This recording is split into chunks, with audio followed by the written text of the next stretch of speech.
Hi. I had a really nice video on grief, but I can't seem to get the sound to work when I transfer my files. Went to Walmart today and thought, ooh, I'll pick up a new camera. That way I don't really have to share with my son and his friends. But apparently I'm doing something wrong. I just went over a few things in the video. A couple of days ago, my daughter's friend had lost her mother, and it was very sad to see her go through that. I have been through that myself, and remember that quite well. One of the things that she was trying to explain to me was that she said that she was feeling like displaced, like she wasn't really there, and that's common with grief. I think it's our body's way of, it's defragmented, so not everything's fitting together. We have to process this in some way or another, and I think that our mind makes everything slow down. We can see people talking, we can see people interacting, but somehow we're more of a spectator than a participant. And we do that, I believe, because we need to slowly let that get into our system. I could be wrong. I don't know. I just know that when it was happening for me so many years ago, it was like it was a dream, like somebody else's life or something. I don't know. I just didn't feel like I was participating in that whole thing. And that's what I told her, because she said that she felt very weird. And I said, you're going to. Grief has no limits on time. Some people grieve very quickly and move on. Myself, it took me 9 years to cry over my mother. There's just no way to tell.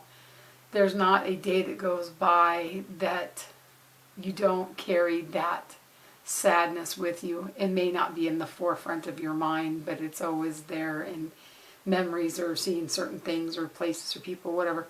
You always carry that with you. Time just lessens, well, I don't know if it lessens the pain, but it makes it livable. She asked me how she was going to get through this, and I don't know if it's because of my history with losing my mother, but the one great advice I give anybody is breathe. You just breathe. You can't get away from it.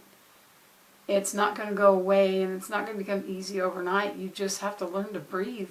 And another thing that helped me when I was so young was to write things down. I would write them and probably didn't even go back and read them again.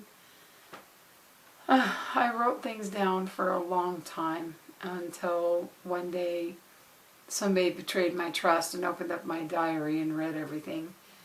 They read a part about them, about how I would just like to run away or to kill them.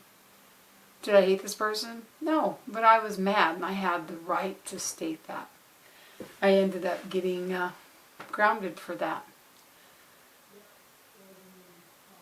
That is not, you should never, unless you think that your children are into something bad or they may be threatening suicide, leave their private thoughts to them.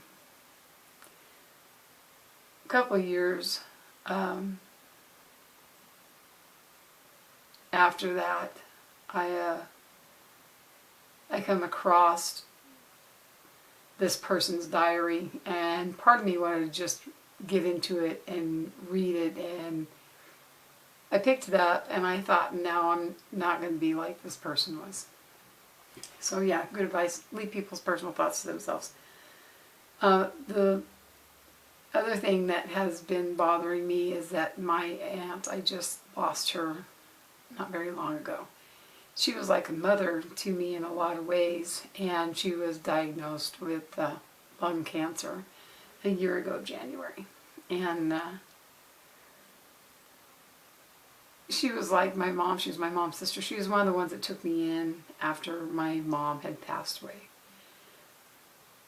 And we had had a falling out over the years.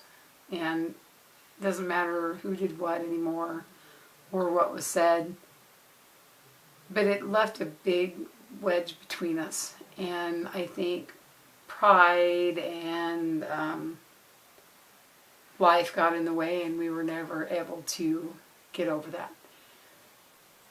Doesn't mean I don't love her. It didn't mean that I don't miss her.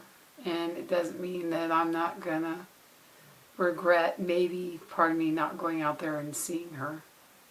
But I did that for selfish reasons. One, I didn't want to see somebody that I thought as strong and a supporter be ravaged with cancer. I hadn't been really interacting with her for years, and I didn't see the need to be there then. She had people around her, and quite frankly, I didn't really want to, I didn't want to get detached to somebody in my everyday life that I was going to have to say goodbye. I've had to do that too many times, and I just wasn't strong enough to do that.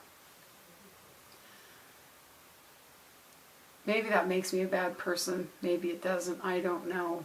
All I know is I can only do what I can do. Excuse me. With that being said, I guess in the long run, what I'm getting at, excuse me, is don't assume you have tomorrow, because tomorrow may not come. Don't put off saying I'm sorry or I love you out of pride, because you may not get another chance.